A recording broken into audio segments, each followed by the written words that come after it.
Laughing Vikings Live. High vibe chats with actors, comedians, and creators, plus stand-up comedy, sketch comedy, and most importantly, you. That's right, join us every Monday for new episodes, and you can be a part of the show on Facebook Live, YouTube Live, and Twitch. Ask questions and interact in the comments, and make sure to share this with your actor, comedian, and creator friends so they can be a part of the show too. Can't make a live show? No problem. You can catch up on your favorite podcast platform and visit laughingvikings.com to find out how you can join the cast and crew. All right, it's time for today's show. Buckle up and make sure you stick around to the end because we have a special surprise for you. All right, ladies and gentlemen, it is Laughing Vikings Live. Happy Monday Fun Day. Let's go.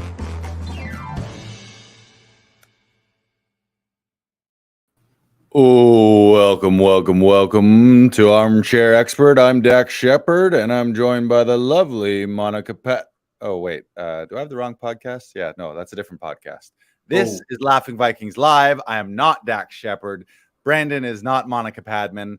We love them both, but this is Laughing Vikings Live here on a Tuesday. I'm Lars, and this is BK Broiler. Hello. Hi. Oh, welcome. That's one of my favorite podcasts, Armchair Expert with Dax. Oh, welcome. This is Armchair Expert. You ever listen to that? No. Oh, no? I should. Yeah, you should, Brandon, because it's really affected the beginning of our podcast right now that you don't know what I'm talking about. And now I'm doubting whether we should even continue. Something tells me we'll keep going. Okay, we'll keep going because that's what we decided to do for the next hour. This is episode 82. Hello, everyone. Welcome, internet. Welcome, listeners.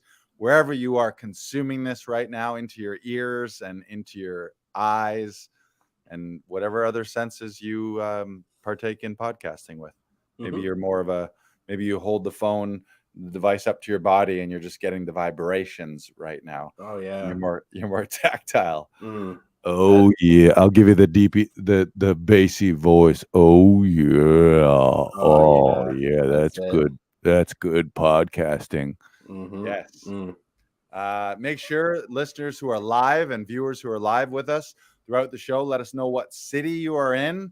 Interact with us. If you're an actor, performer, comedian, feel free to ask questions, weigh in, chime in, and be a part of the show. And if you're not listening to this live, well, what's up? Why don't you want to ever join us on a Tuesday at 6 p.m. Eastern time for these live broadcasts, and you can actually be a part of the show. But we love you for listening. What's that?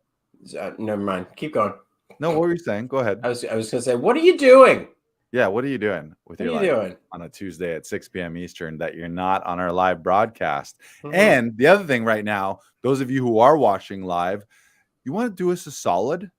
Nod your head wherever you are right now. If you're like, yeah, I want to do Lars and Brandon a solid. You could do us a solid by hitting that share button. And by hit, I mean smash. That's what the kids are saying these days.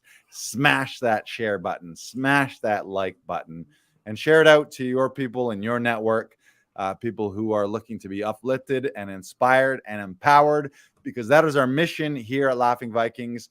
Our mission is to uplift, inspire, and empower a global audience of 1 billion people by helping actors and comedians share their stories via TV, film, and live performances. That was almost a perfect soundbite for you, Brandon. I hesitated on TV a little bit. But, we nailed it. We got it. You did. We got it.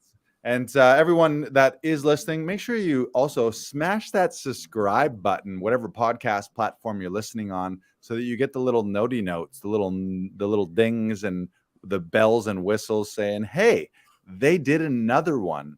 Because we're on quite a run right now. This is episode 82. I think have we done every week since episode 19? Yep. Yeah. Because you know what we are? Just like the fish and chips place down the street, we are reliable. We are reliable. Believe it or not, there's a fish and chips restaurant down the street from me called Reliable Fish and Chips, because that's what you want in fish and chips. You don't want to be thinking, is my fish and chips going to show up? Are they going to flake out. You don't want flake. You do not want flake out, flaky fish. The first time I ever went to Reliable Fish and Chips, and first time I saw this hilarious name, the windows were boarded up and they were in the middle of renovations. So I was like, Reliable Fish and Chips, and you're not even open right now. There was just cardboard all in the windows. Does not do the name justice. I'll say that. No, but that's what you want in a fish and chips. You want fish and chips you can set your watch to. You want to know, hey, I set a date with fish and chips. They are going to show the fuck up. They're going to deliver. They are going to deliver the goods. This episode is not brought to you by Reliable Fish and Chips, but Reliable Fish and Chips, if you want to be a sponsor, reach out and let us know. And for those of you in the Toronto, Riverside, Leslieville area, check them out.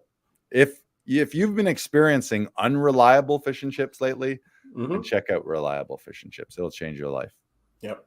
If you've been just waiting around, oh, great, fish and chips didn't show up again. What the fuck? Check out Reliable Fish and Chips. I could talk about Reliable Fish and Chips for a long time. I've noticed. maybe we should do an episode solely dedicated to the reliability of chips and fish in your neighborhood. Hey, we can go around your area, Lars, and just try food and film it and then upload that to YouTube if you want. Is it reliable or not? Yeah. Hey, I see the viewers out there. I see you. Make sure to share this out and chime in right now. Let us know what city you're watching in. I know we have viewers and listeners all over the globe, which we love. When we did our 3-day Audition Hero workshop on how to up-level your audition game and step into your own hero mindset, we had people all over the world. And if you missed that, Brandon, you are bang on those banners. You can get instant access. So if you're an actor right now who's struggling with self-submit auditions, that's what we do. We help actors rehearse and record professional auditions without tech troubles, without bugging your family and friends, so that you can book more roles in TV, film, commercials, and theater. And you can go right now. You can register at laughingvikings.com/audition hero. You can get instant access to those replays, and you can see what all the hubbub was about. And there was a lot of hubbub. There was international hubbub. Yep. We had hubbub in Mexico, hubbub in the US, hubbub in Canada, hubbub in the UK, hubbub in Portugal, hubbub in Iran. There was international hubbub. Yep. People were talking. There were a lot of hubbub. There was a lot of hubbub. I think I could also say hubbub a lot. There's no limit to the amount of hubbubbing.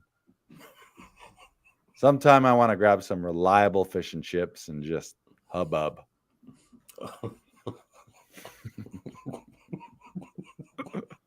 I got him. I still got it. That's mostly what I care about. As long as every episode I make the BK broiler crack up a couple times, I'm happy. Okay. Yay! Regardless of what else we've delivered. Yeah, so make sure to go to laughingvikings.com/audition hero if you have not registered already. It was a great event.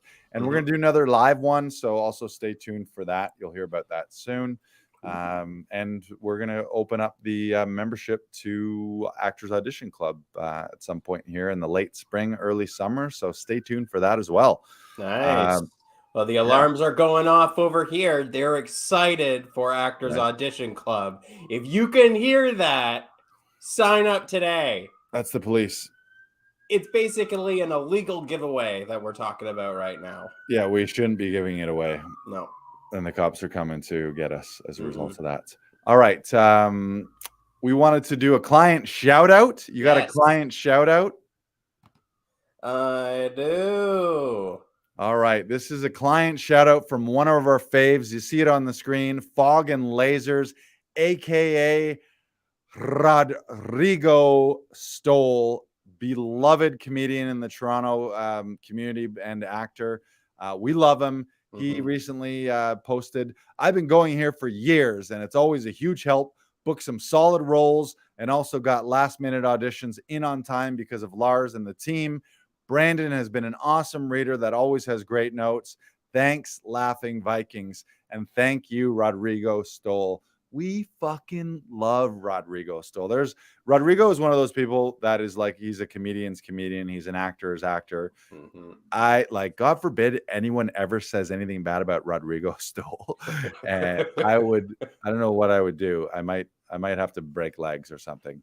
Everyone loves Rodrigo and we love him. And one of the greatest things about him is he's so funny, but he can be so low key and effortless. We always say he's like effortlessly funny. Like he doesn't have to try. Like some people, you can tell, myself included, I'm guilty of this, where I put on a little too much and I'm maybe a little overacty sometimes, but he is just effortlessly funny, smooth as butter, can barely do anything, and you're just cracking up at him. We love him, and he's great on stage.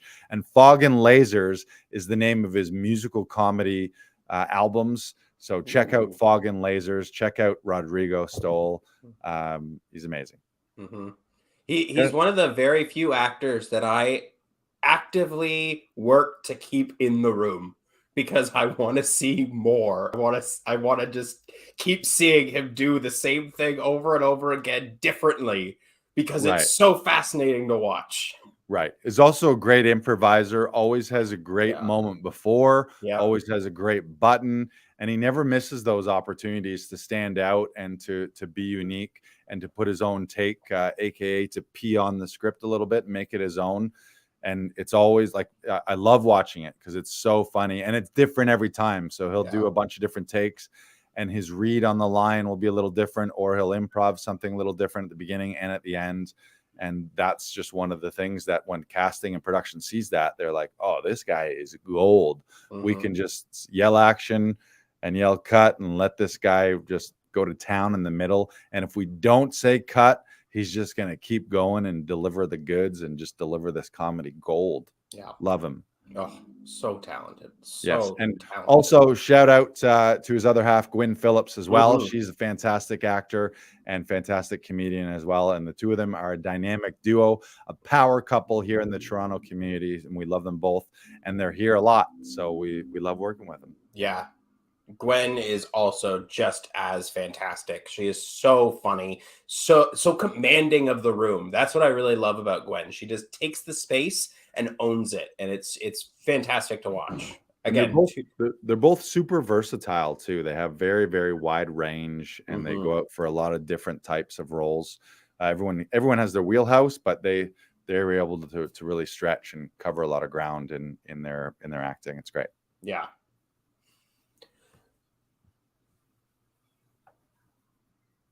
And silence. Well,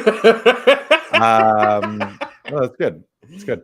What I was going to say too, you had a fun day today. We had a day of Chris's here in the studio. Mm-hmm. You were running sessions. I was in conservatory, and you were running sessions this afternoon with Chris Sandiford, the Sandman, a studio favorite, and also Chris Locke, another hilarious comedian. They're both stand-up comedians. They're both actors. They've both got stacked resumes, just Canadian gems. Tell me about those sessions. How is that working with them? I miss them. I'm in conservatory, so I don't work with them as often as I would like, but you're stepping in, doing great work with them. Yeah, the Chris Sandiford was in today for a callback for a series lead in something, and it's so interesting watching him go from character to character. I see Chris do a lot of different characters, and what always strikes me about him is how grounded he stays no matter how outrageous the situation. And he's just so good at maintaining this composure even when things are at their most chaotic. And it's so fascinating to watch. Chris is such a great talent to just see, and just like it's similar to Rodrigo in the way that I just want to keep seeing him do the scene over and over and over again, and it doesn't matter what he does, and each time I'm like, that's great, and he's like, well, maybe, I don't know, maybe we'll talk about it, but he's so effortlessly funny and so grounded no matter what he does. And he always draws inspiration from all these different movies. And like, even today, he kept referencing Liar, Liar, because he was like, I want to get more Jim Carrey in this. I want to do this, and I want to have that. And he's just so funny and just so talented. And oh my God, I I can't say enough great things about Chris Sandiford. And Chris Locke, this guy is so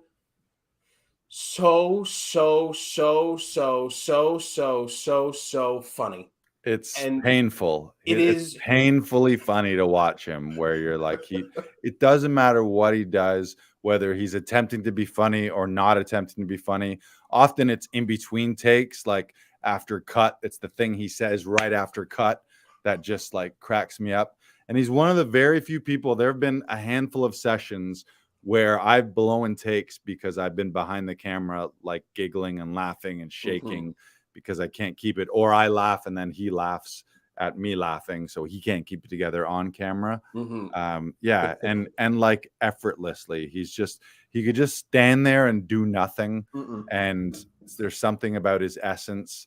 And Sandiford has that too. Very different energies between Chris Sandiford.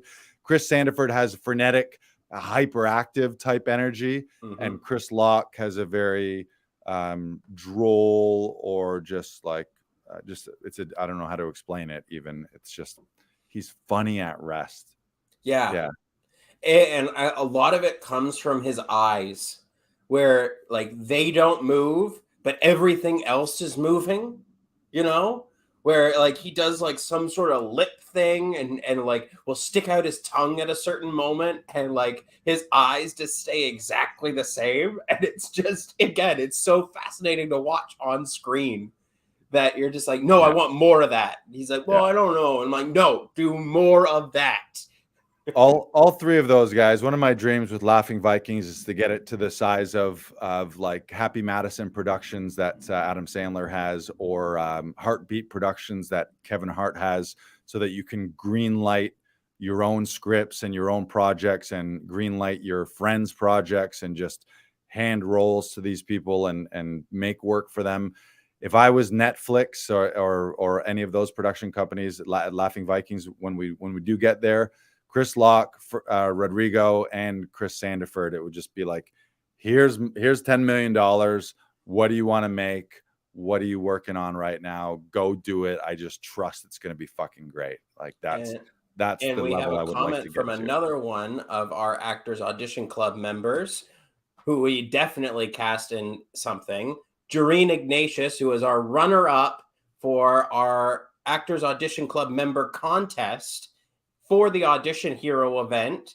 And she says, ha ha ha, you guys are funny. Love you both. And we love you, Jareen. Yeah, Jareen. Good to see you. Good to see you on the broadcast. Yeah, so that was great. Great week with the Chris's so far. And you recently, when was that? Was that today's Tuesday? On Saturday, was it? Saturday, you were rolling around town shooting a national commercial. Tell us about that.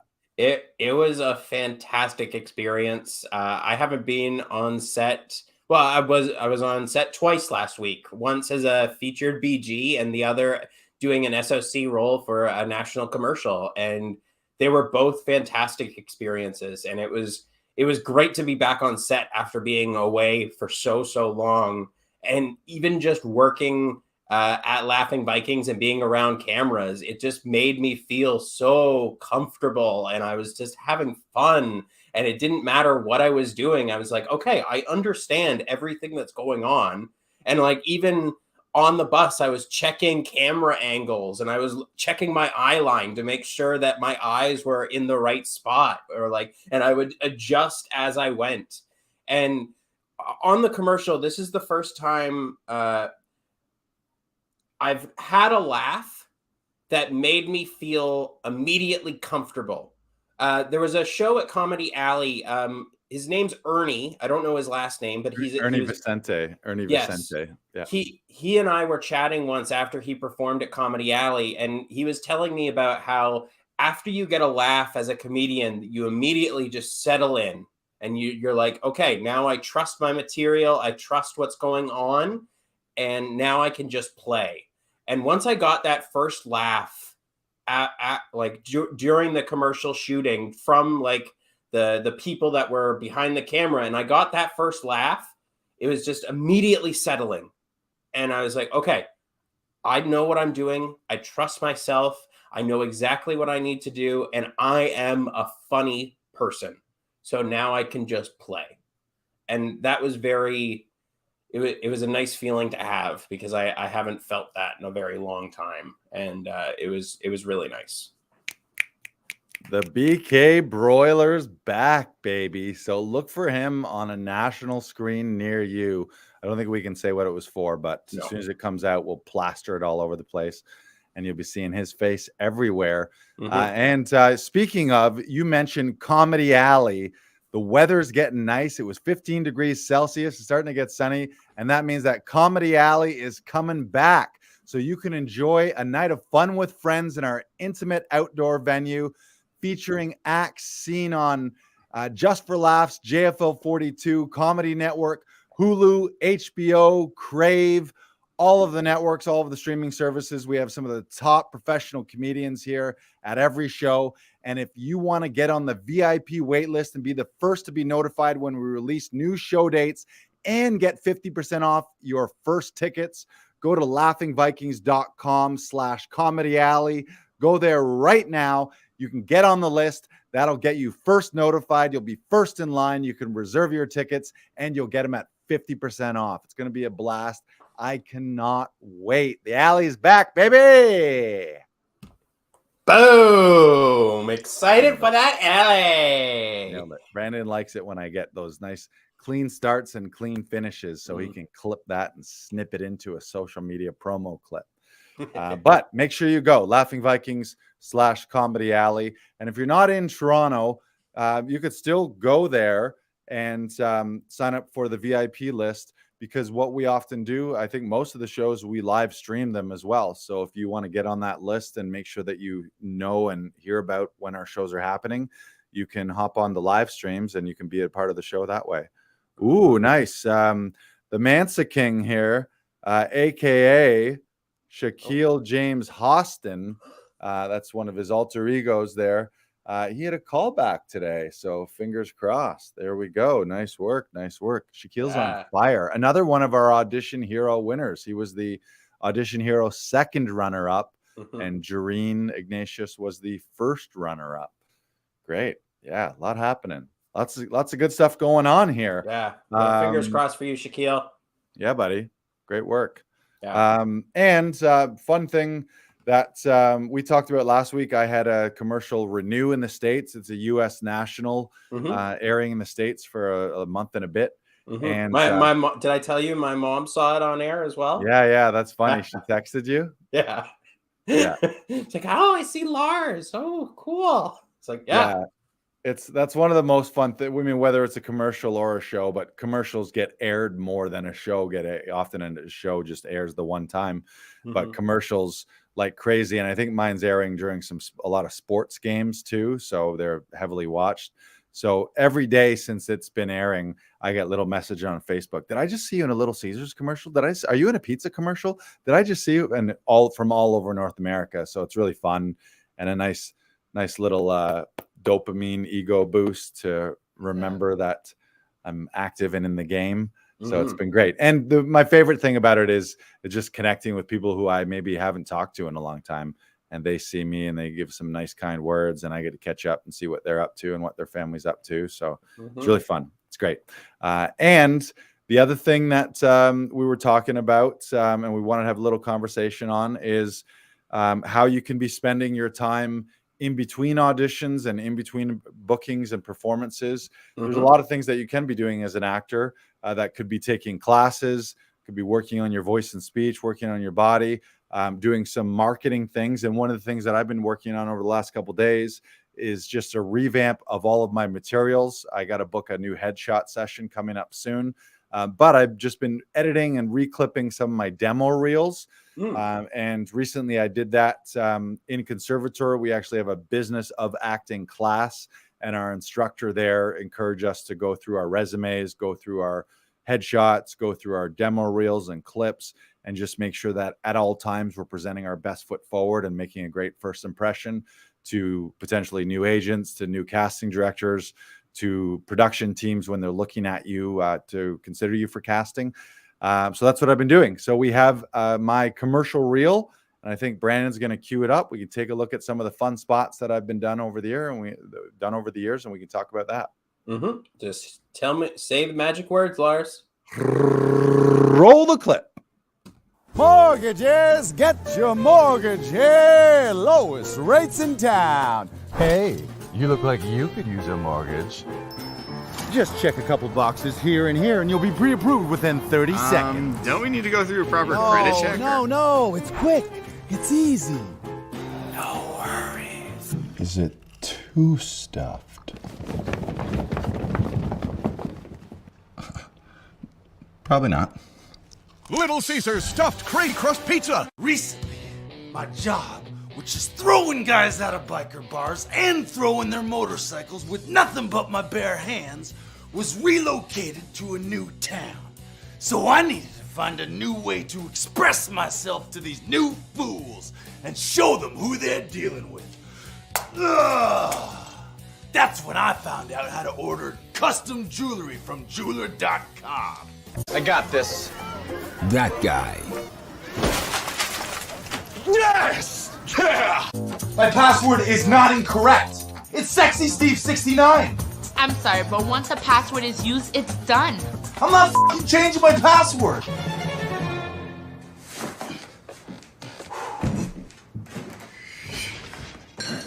When the unexpected strikes. Dude, you need a new car. I can't afford a new car. Well, then get a used car. No, I don't trust used car salesmen. Then you should go to that car place. What car place? That car place. What car place? That car place. What? That! What car place? I got it. Got what, master? The plans for the perfect specimen. I need you to fetch me the brain of a rocket scientist. Who needs a mortgage? So why not skip the bank? Wet mortgages, 50% off. It was so easy, I did it in my underwear.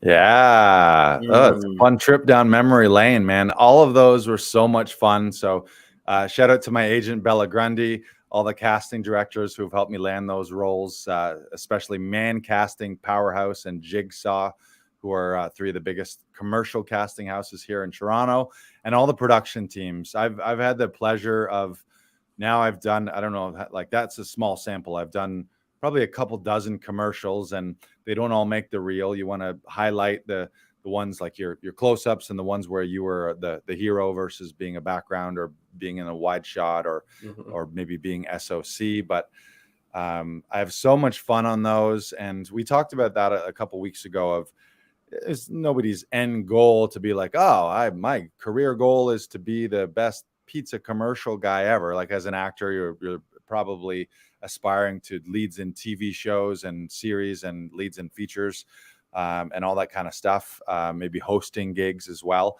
But those have been really fun. I've got had a chance on all of those to stretch my comedy muscles and comedy chops in a lot of them. They've been great for like always networking and meeting production people and I met DPs and met directors and producers and other actors.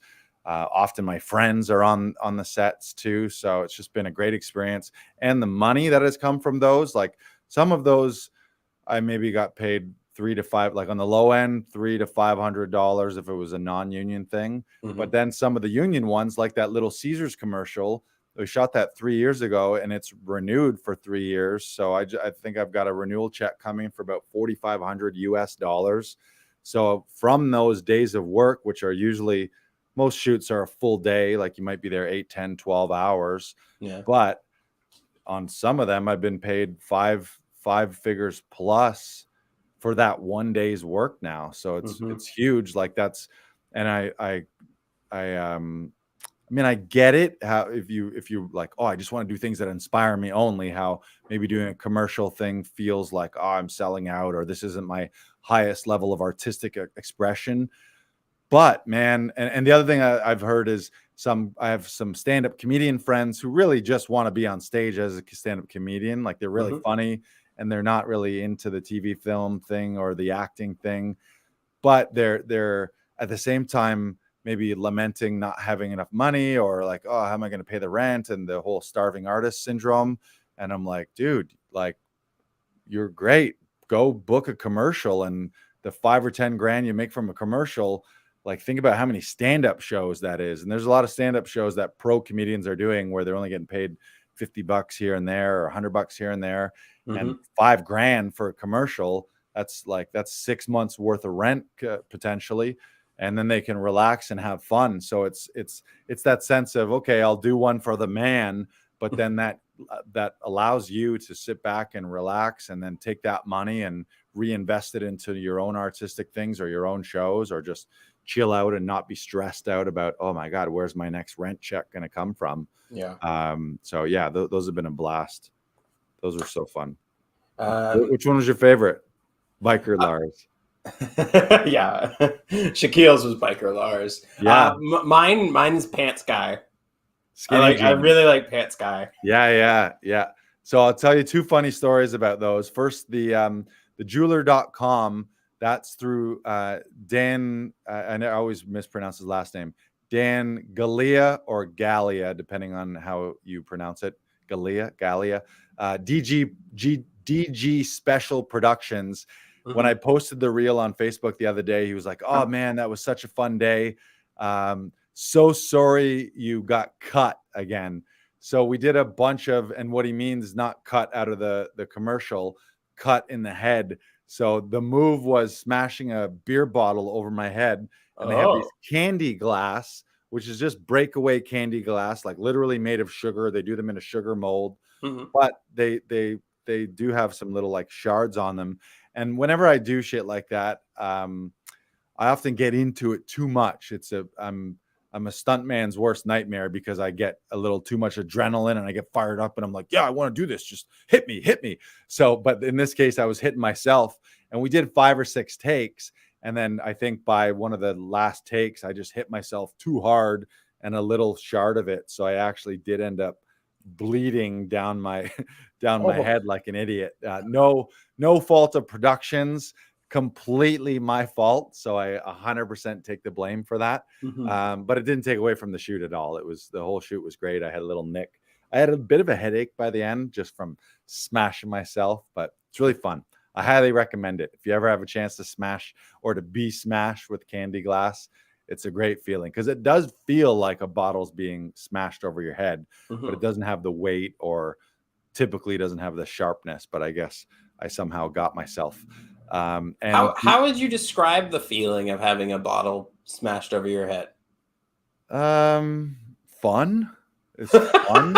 It's fun. I don't know, like, just like, I don't know. Have you ever had anything smashed over your head? I mean, it kind of feels like glass, but it doesn't hurt, because it's very, very thin, and it doesn't have that much weight to it. So it's kind of like being hit by a snowball or something like that, where it's just, there's this, like, this is pretty close to it. What I'm doing right now is the feeling of it feels like a smack, but it's not enough weight that it's going to knock you out or give you a concussion. Yeah. But still, you be safe with it. Yeah. And the other one, this is interesting. We're going to share 2 stories. The other one, that was Hartford Insurance, Skinny Jeans. It was written and directed, or at least directed, by the Perlorian brothers, who are renowned directors. They do a lot of commercial spots, very quirky spots all the time. They're great to work with. They're really fun. They're a dynamic duo themselves. And that spot, because I had that, at the end of that spot, I kind of hop and fall back into a closet, and the closet was rigged to just everything in the closet fall down on top of me. They weren't sure if they were going to get a reverse, like an actual look into the closet and see me on the ground. But because of that fall, there was a coordinator, like a stunt director on scene, as there are on set, as there are on any union set. And so we had to go outside and practice the fall, and his job was to make it safe and make sure that I'm safe, and that when I'm falling, I know how to fall correctly, to land on the meat of my back, to tuck my neck in and just not do anything that's going to injure me. Yeah. So we rehearse. In my head, I'm like, I'm just falling in a just falling backwards in a closet. Like, this is not like I'm driving a motorcycle or jumping off a building or anything crazy. So in my head, I'm like, the ego in me is like, I don't need this stunt coordinator here to protect me. Like, I'm going to be fine. Literally the very first take, we rehearsed a few times. The first take we go to camera, when I hop back and fall down, the way they had rigged, and this was nobody's fault. So again, nothing against production, nothing against the stunt coordinator. He's great. I've spoken to him about it since. And it was just random freak luck. The way the shelf, so they had kind of rigged like a breakaway shelf, and there was someone behind me in the closet that was just going to like pull a little thing so that the closet and all the clothes falls on top of me. But the way the shelf swung down and actually clipped me right above my eyebrow. Ooh. So one take after, like literally the first take of shooting, I'm bleeding from my eyebrow, and everyone's like, "Oh my God, are you okay?" And I'm again, I feel bruised ego, because here I am thinking I'm this big tough guy, and now I'm bleeding. So I'm like, "Oh no, I'm okay." And of course they have a medic on set, so the medic's rushing towards me, and everyone's kind of freaking out, thinking like, "Oh shoot, like, is Lars going to be done for the day? Is this a lawsuit?" Whatever you might be thinking. Mainly probably thinking, "Oh shit, how are we going to get these shots? Is he going to be hurt? Is he going to be able to continue?" And I'm like, "No, guys, I'm fine. Like, it's a little baby nick." So that was one part of that shoot. The other part of that shoot that's so fun with the Perlorian brothers is they're really into improv, and they like to shoot they like to shoot what you have in the script, but then they have a lot of takes for improv. And so they were off camera, all the moves, like I'm shimmying around, and when I was on the bed, sticking my legs up in the air and jumping around and jumping on the floor, they were sort of calling out actions like, yeah, fall on the bed, legs up in the air, hop around on one foot, hop around on the other foot, spin around a little bit. So we would do 3 to 5 minute takes where it was just me, starting with those tiny jeans, and they were tiny. They were like waist 24 stretchy jeans. So there's no way those jeans would have fit on me. Like, they 100% did not fit. So they're comedically hilarious.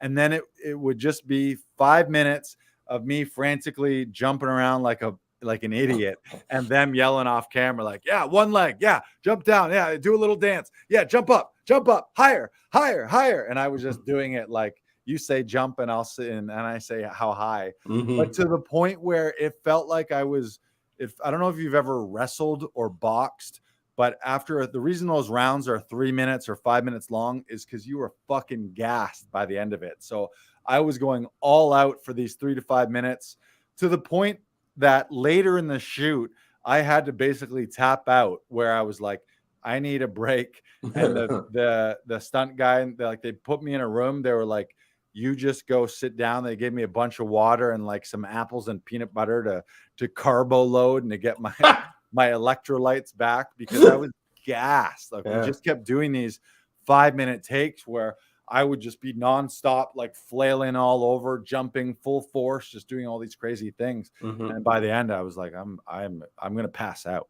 Like, you're about to shoot me passing out on the set. So thank God the stunt guy was there. Thank God the medic was there.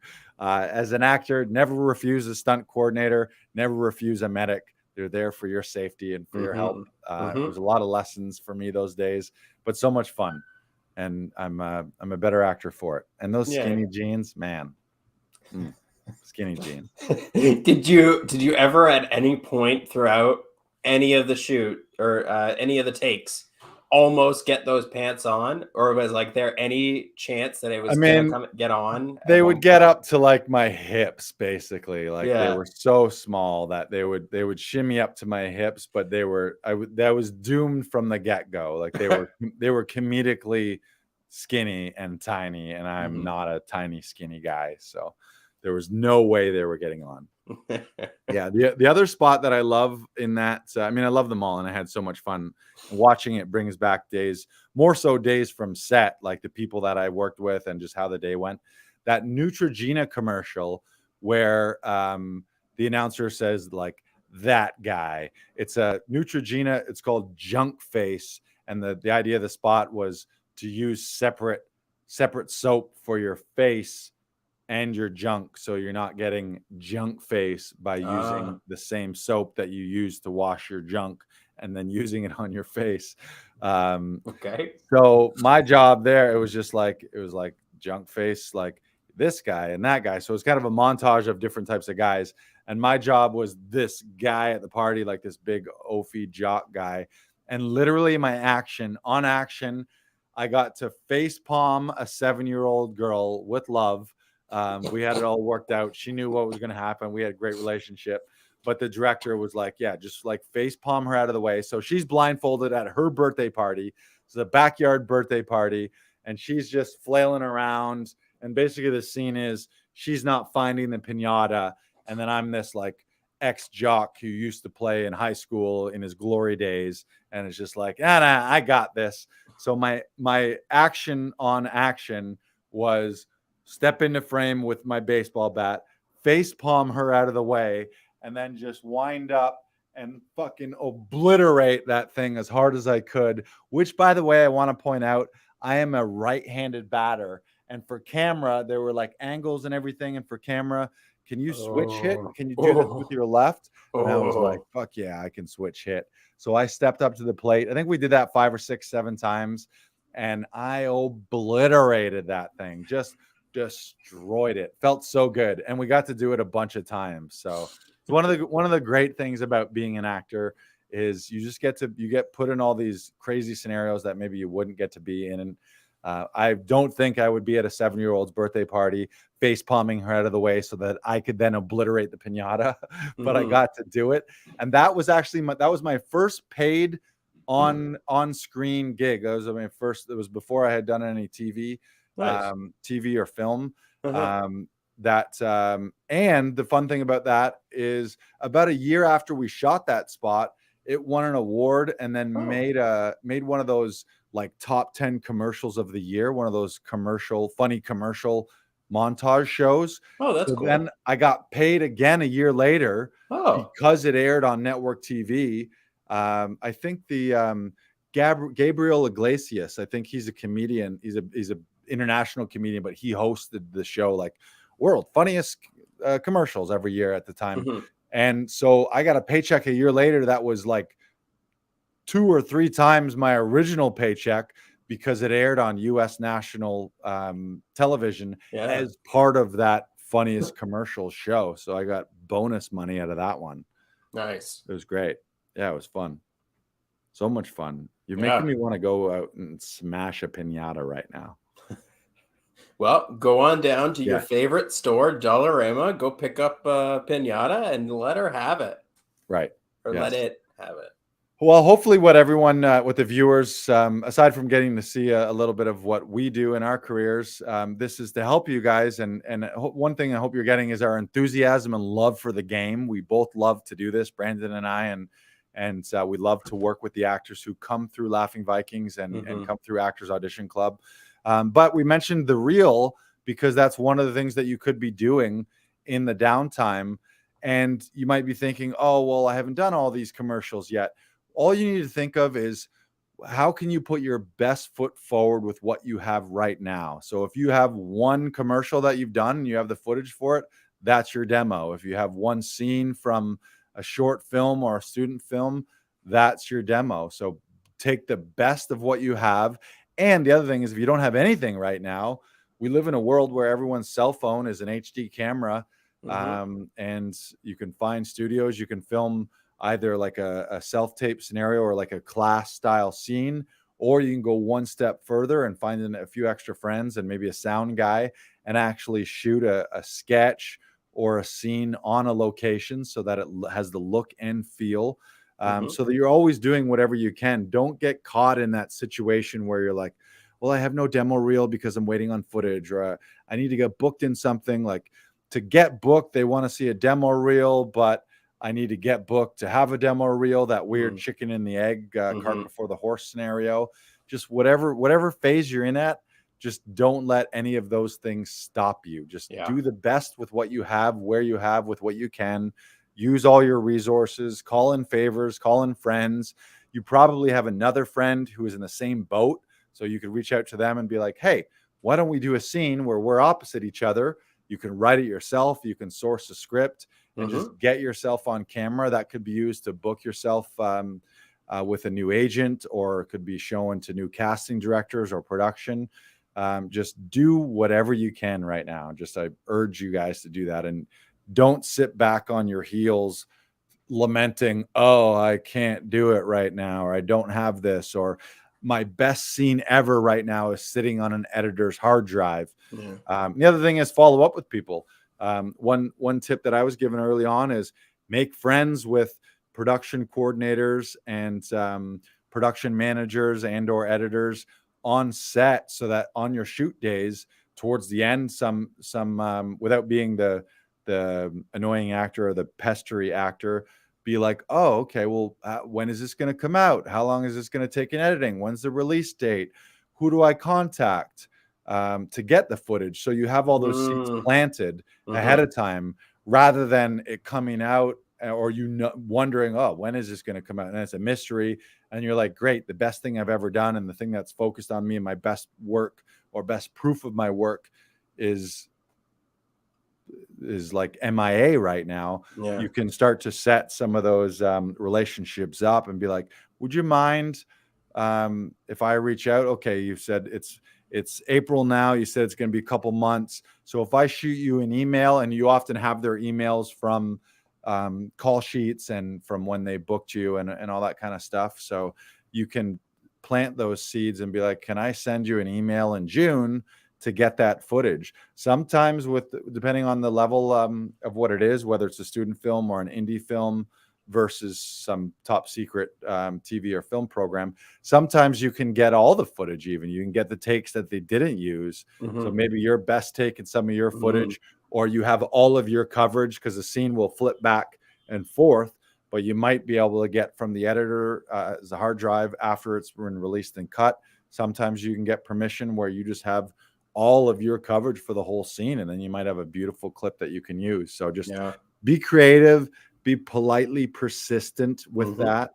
And if it's something that you're doing for free, like you're doing an indie thing or a student film, make sure that they know, hey, the reason I'm doing this is because I want the demo footage. So let's arrange that now. Not too often. This is a big actor frustration, is donating your time and energy and emotions and talent to a project for no pay or low pay. And what do you get out of it? You get the experience on set, you get the relationships, but for an actor, maybe that footage is the most valuable thing. And if you don't get it, then you're like, oh, well, what the fuck? Like the one thing that I wanted out of this, I didn't get. So be very clear up front. Maybe you can get that in your contract if there is one, saying like, my demo footage needs to be sent to me or sent on a drive or whatever. And just set all that stuff up front so you're not disappointed on the back end.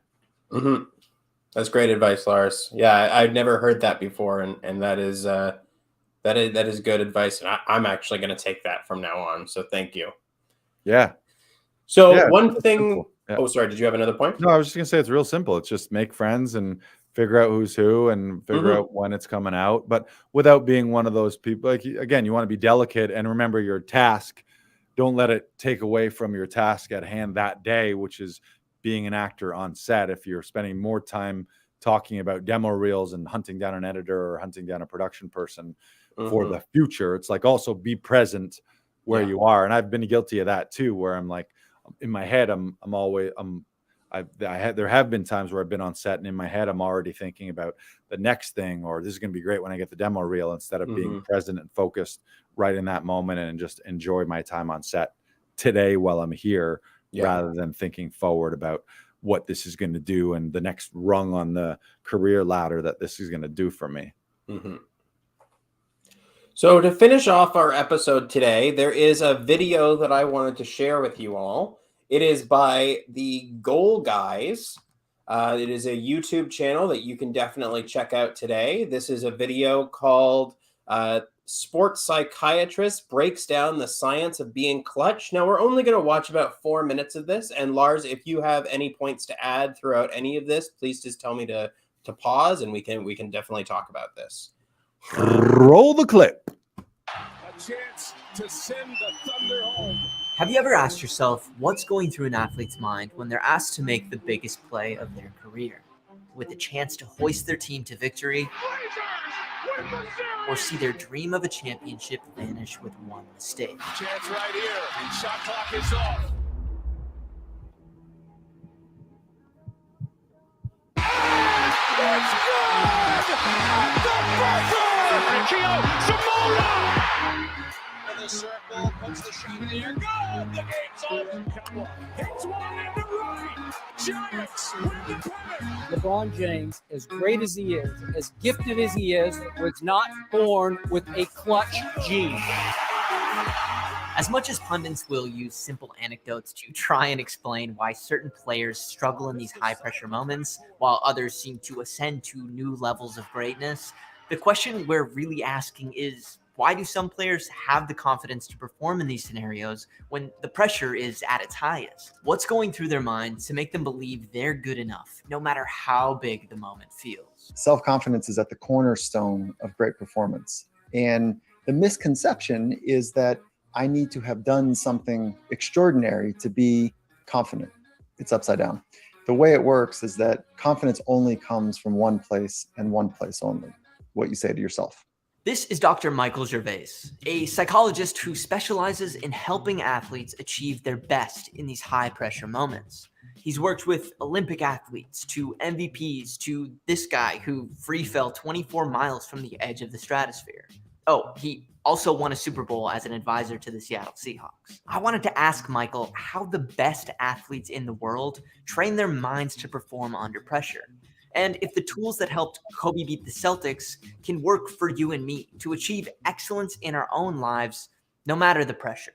There's only three things that we can train as humans. We can train our craft, whatever the technical skill is that you want to get better at. We can train our bodies. There's good science around that. And we can train our mind. And so I have not met yet a world's best that is not deeply interested in maximizing all three of those. So how do we train our minds? It begins with awareness training. One of the first exercises Michael will do with a new player is to see how aware they are of their own internal monologue. That voice inside our head that tells you you're looking swole after a workout, or that joke you told at Thanksgiving was probably a bad idea. Our mind is constantly making judgments about ourselves and our behavior. And unfortunately for us, our mind is already predisposed to focus on what's negative. Some psychologists believe this bias towards negative thinking may have helped our ancestors avoid danger while they were hunting and gathering. But today it means we've got a lot more time for negative self-talk that can eat away at our self-worth and our confidence, affecting our mood, emotion, and even the way we physically move.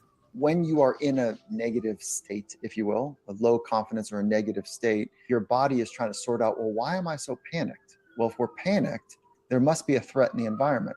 If there's a threat in the environment because you're speaking to yourself a certain way, then I better brace for that danger. Our body tightens up just a little bit to prepare ourselves to fight or run away or freeze.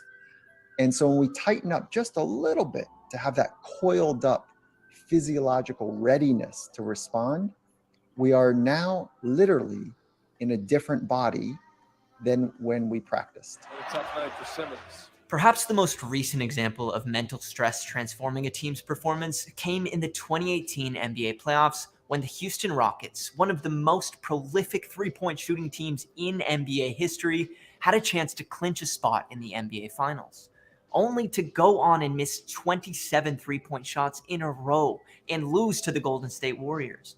A shooting slump so unlikely, analysts at 538 said the likelihood of this happening was 1 in 72,000. And so it literally is this snake eating its tail that happens inside of us, where psychology and physiology and technical skills are all compromised when we interpret a moment to be too big. And that is what we are going to be showing today. Love that. Yeah, that's a great clip. One thing I loved, I mean, we'll talk about a bunch of it, but I loved that he mentioned you got to train the craft, which for actors means taking classes, acting classes, maybe on camera classes. You got to train your body, which is physical fitness and or voice and speech and breath classes, but then mind. And there's a lot of people that wouldn't think to train the mind or to focus on that, and taking class after class after class and working on their body, but then in their head they're just a mess every time they audition. And they don't have that clutch factor, and they don't have that self-confidence. So yeah, it's a great reminder. And there's so many times, and we talked about this a little bit last week with Adam, where you'll have a Zoom audition or a Zoom callback or whatever it is, and like it doesn't go exactly according to your idea of what it should be. And then we get in our heads and we stop doing the thing that we want to do and the thing that we love to do. And we get internalized and we focus on the fear of what could happen if I fuck this up. And if we focus on that, we've already lost. And so we need to make sure that we're grounded. We need to make sure that we are present in the moment, as we talked about earlier in this episode, to make sure that you're there and doing your best, so that you know that even if I don't get this role or I don't get this part, they're going to see the best of me and they're going to want me back. Yeah, I love it. Love it. And you're so right about the video is right as well. Just it's the mental chatter, and that's really like all of performance anxiety. Like if you think of stage fright for me as a stand-up comedian going on stage, or especially when you're about to walk in a room in a live audition, if you monitor your chatter is going to reflect how you're feeling. And if that's all like, oh shit, I hope I remember lines, I hope I don't forget this part, or if you're waffling on a choice like, oh, should I do this, should I not, you're going to go in with all that shitty anxiety. Or same thing for a comedian going on stage, if you're like, oh, are they going to like me, and am I going to remember my material, how's this going to go, you're looking at the crowd, like all of that negative stuff, versus I'm going to go and express myself, I'm going to share, I'm going to own the room, I'm going to embody the character, I'm going to have a lot of fun. All of those things. I prepared really well, so I know this inside out. I'm going to rock it. I'm going to collaborate with these people and have a great moment. And those are all the thoughts. And the other thing that comes to mind is confidence also comes from competence. In the video, he mentioned it comes from what you're telling yourself, which is also true. But and you can overcome, you can feel, maybe I would say maybe the definition of overconfident might be having all those positive thoughts without the craft and the practice and rehearsal to back it up. But it comes from competence, meaning if you have rehearsed to the point where you cannot even get it wrong versus rehearsing till you get it right. And there's a difference. It's like sometimes, and we've all done this, where you'll rehearse a scene when you're learning the scene and drilling the lines, and you'll rehearse it to the point where, oh yeah, I got all the way through it there and I didn't miss a line, I didn't forget a line, I didn't miss a moment, I didn't miss a beat. And then you're like, oh, I'm good, I got it.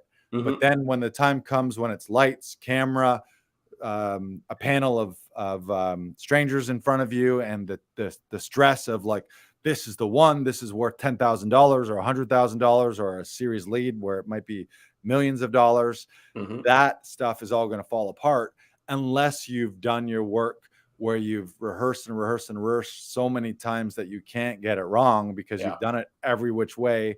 And then you're so comfortable with it that you're not thinking like, oh my God, what if I make a mistake? If a quote unquote mistake happens where you drop a line or have a little flub, that just ends up being a happy little accident that then makes the audition or the scene come to life in a real present, improvised way, rather than being like, oh no, I fucked up, you know? And I think a lot of it is also visualization too. It's inner monologue before, but also the visualization of this is going to go well. I remember from my sales days when I'd be meeting with clients, this was sales training, was visualize the handshake at the end and their smiling faces, and visualize them signing the paperwork, and visualize them waving from their porch saying, oh, thanks for coming and helping me with this, rather than catastrophizing, like, what if they don't like me? What if they slam the door in my face? What if they clam up and say no, no, no? And the actor version of that is like the whole, like, what if they don't like me? Or what if this goes terribly? What if I get out there on stage in the spotlight and don't remember all my lines? Like, you say all that stuff to yourself, and you no wonder you're feeling anxious, because you're catastrophizing everything and ruminating on all these terrible thoughts. So really monitor your self-talk, and you can fix that in a hurry just with self-talk. If you're a person who has any version of stage fright, it's the thoughts you're having before you're about to go up, whether it's Zoom or in person. It's those pre-thoughts the moment before that are driving you crazy and working your body up into that tingly frenzy where it's shitty nerves rather than excitement and like performance excitement or like sports excitement, just based on your thoughts. So fix your thoughts. Obviously do the work of rehearsing and craft work ahead of time, but it'll all fall apart if you're not thinking positively and thinking like, this is going to go well. Visualize yourself winning. Visualize your audience bursting into a standing ovation, or visualize the agent or casting director being like, oh, this is the guy, he is the character, all those positive things. It's a huge difference. It might be the difference. It's like, if there's one thing to do in your life, it's change how you talk to yourself in your own brain. And the one thing he talks about later in the clip that I showed is that it also comes from past memories that you've felt those things before, where you've had the standing ovation, where you felt like you couldn't get it wrong on stage or on screen. Like, think back to those moments. How did you prepare for those moments? And then like do that every single time, because it will come so much more easily to you if you do focus on those positive memories and those positive outcomes that happened before and that will happen again, because you're repeating the same pattern. And that gets so important. Right. Yeah. Treat it like a routine and a system, like the sports analogy is the best. Like Olympians, an Olympic slalom skier is, or anything where they have a routine, like a gymnast, they're running that in their head 1,000 times ahead of time. Like they're rehearsing it 1,000 times as well, but then they're also doing the brain work of just seeing it and visualizing it, so they know it, and having the present tense feelings of victory and of success and embodying that. And there's a universal manifestation thing happening of getting that energy into the universe out there as well. Like it's when you're envisioning that visualization and practicing that and doing these meditative type work, you're also putting that energy out there, so then it magically comes to pass. What else was I going to say about that? There's something else. Shoot, I lost my train of thought. It's gone. Well, I know what I was going to say is sometimes the bad experience is what pops up. If you have frozen on stage, or if you have horribly botched an audition, and the reality is everyone has done that. There's not a headlining, globally touring comedian out there right now who hasn't shit the bed completely and bombed. There isn't an actor who hasn't dropped a line in a key moment. So, I mean, you got to acknowledge that has happened, and then combat it with your preparation, and then with your mental talk to focus on the positive. It's, again, you can focus on all the negative things that have happened in your life, and that is true and that is correct. That did happen, and you can remind yourself about that, but it's not going to serve you. It's not going to be useful for you in that moment. So then why choose that? Choose the other 9 times where you didn't horribly bomb, and choose those memories and focus on them and ruminate on them. And then all of a sudden your body language, also it's doing a proper warm up. It's making your body open and loose, and making sure that your breath is there, shoulders up, chin up, all the feelings of being in your happy body and in your confident body versus versus retreating and retracting. Yeah. It's all those physiological things too. So yeah, it's so key. Yeah. Yeah, 100%. we could talk about all that. We could talk about this all day long. But actually, the other thing I wanted to say is we are entering a phase right now, potentially, where a lot of actors, the muscle of clutch performances from not being on stage in a theater or maybe not being on set or not being in a live audition, that muscle may have atrophied. So we've had a period of 2 years where people, the main thing or the main muscle that they had to learn was self-taping. So you had to learn a lot of tech. You had to learn how to light yourself and how to build your home studio. And you had to learn Zoom and how to operate there. And now we're phasing back into potentially, I don't think Zoom and self-tapes are ever going to go away. But if we're phasing back into more live performances and live auditions, that's a muscle where if you're an actor and if you're having any forethought about like, what can I be doing to get ahead of the pack? Now, hopefully you've caught up on self-tapes and Zoom on the Zoom world. But now I would suggest, and I'm giving this advice to myself as well, is start preparing yourself to prepare for live auditions. And that means rehearsing more than you might before you step into a self-tape room, because you know that I got 20 takes here to get the perfect one. But when you got to nail it in that first one, you want to have nailed it 100 times or 250 times on your own before you got into that room. And also you got to be monitoring your self-talk so that when you go in, you're not going to crash and burn because it's been a long time. So get ready for that, because I think a lot of actors are going to have rude awakenings if they don't remember, oh shit, there's a difference to doing this in a one-shot deal when I'm staring at a production team in a room of strangers in a I don't want to say hostile environment, but not your home environment of your home studio where you normally self-tape from. And if you don't start negotiating that and start preparing yourself for that, you might have the biggest opportunity you've had in the last 2-3 years be staring you in the face, and you drop the ball because you haven't been preparing to the level where you have to deliver on one take only, without the luxury of a safety net of, oh, I can do 20 more takes and choose the one I like and submit that. So that's a little bit of forethought that I would suggest for people. And all that is why we love doing self-tapes with people here in the studio, is because you come in, you get a ton of rehearsals.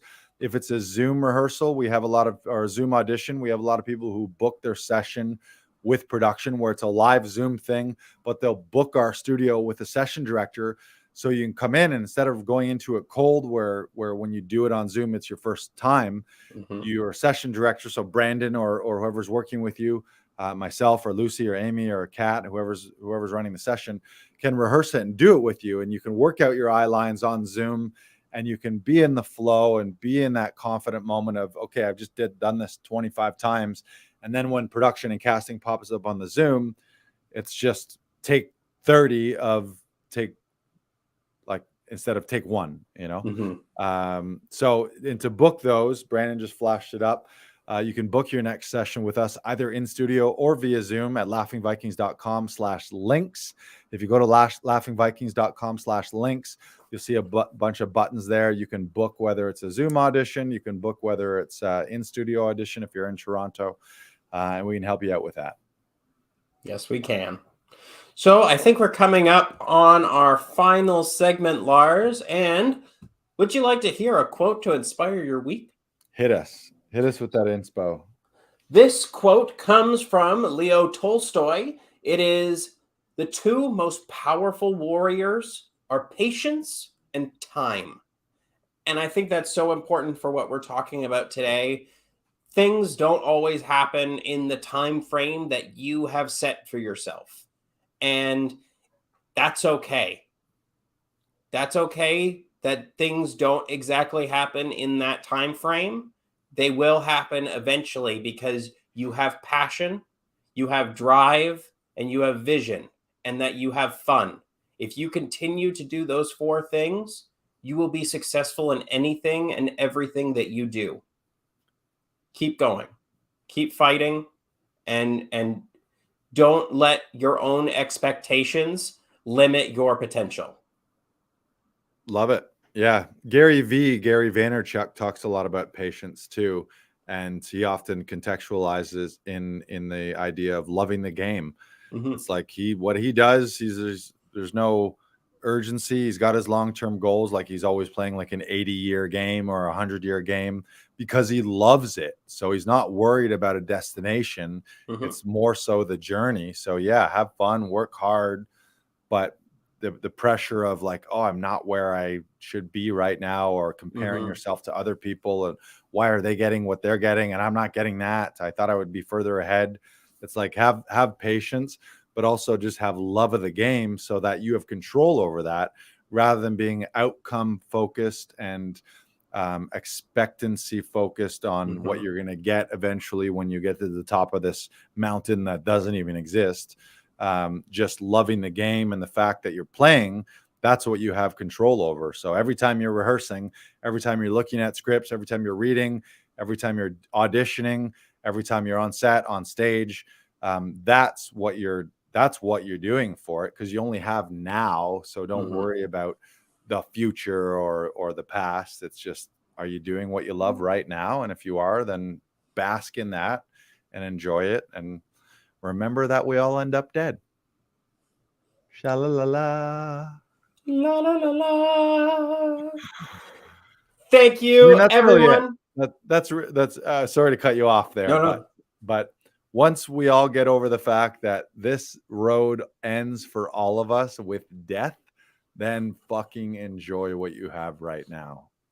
Might as well. Simba says he's not going to die. And if there's anyone who could convince me that, it might be Simba. I might agree. We like Simba. I could see Simba not dying. And if I found out in my afterlife, I was like, what the fuck? Simba hasn't died yet. He's 1,000 years old.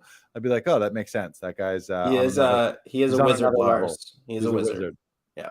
He's a wizard. Don't fuck with wizards.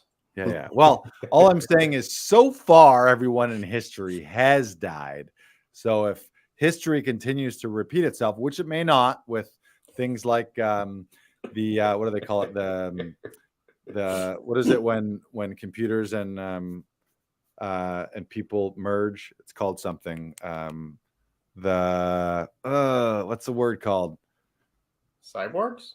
No, well, sort of. It's in that realm, but there's a term for it. We're basically then once we're immortal, because we're all like, you're just part of the algorithm. Your brain is one with it. Well, Brandon, I just scared Brandon. Everyone. I'm gonna go sit in a dark room and think about my life now. Thanks for that. It's not called the. That starts with an S or a C. And it's like when the things meet and match. And somebody bail me out here. I should have just said nothing. You were about to wrap up the show. You had a nice clean ending, and then I throw this out there. What is it? It's like the convergence or please, somebody listening to me, figure this out. What is it called? No, Serenity? It's not called Serenity. Now I got to look it up. I'm going to look it up. Brandon, hold down the fort for a second. So Simba, what are you gonna do with your immortal life? Are you gonna travel the world? What are you gonna do with it? I want to hear something. Oh, I think it's singularity. Is it called singularity? It might be called singularity. The singularity, when it's just like machines and brains become one, and then it's just like this consciousness of all human brains are connected, and we're just all we're one big algorithm network, and you think and I get your thoughts. You see something, I see what you see. The singularity, I think that's it. Sure. Was that anticlimactic for anyone? A little. Well, Simba says he's not going to share the details with me, which rude. First of all, Simba, that's rude. For the afterlife, will try to come after me. Oh, okay. Oh, sorry. I did not mean to insult you. Don't let the afterlife come after you. It's not fun. I've had it before. They were trying to serve me, you know. They were trying to sue me. It wasn't fun. For bills that you didn't pay. Yeah. For past due bills after you died. Yeah. All right. Well, things got a little weird, a little existential at the end there, but you know, we go where we go sometimes. Everyone watching and listening, hopefully you're still alive, and that's great. And as long as you are, wake up every day with gratitude. Say thank you, thank you, thank you for another opportunity.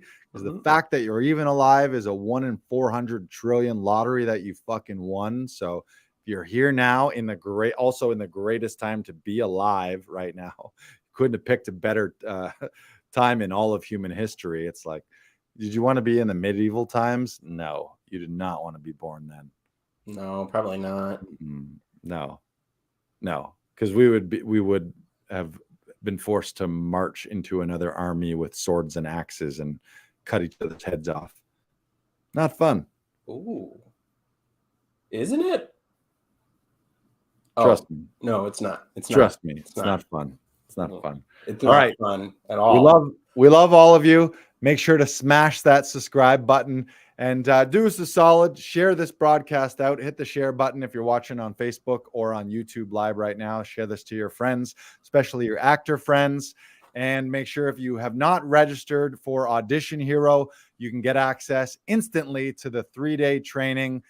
You step into your dream role in 2022 by going to laughingvikings.com/audition hero, and you can get instant access to that as well. All right. We love you. Goodbye, goodbye, goodbye. Bye-bye. Bye-bye. No, you hang up. No, you hang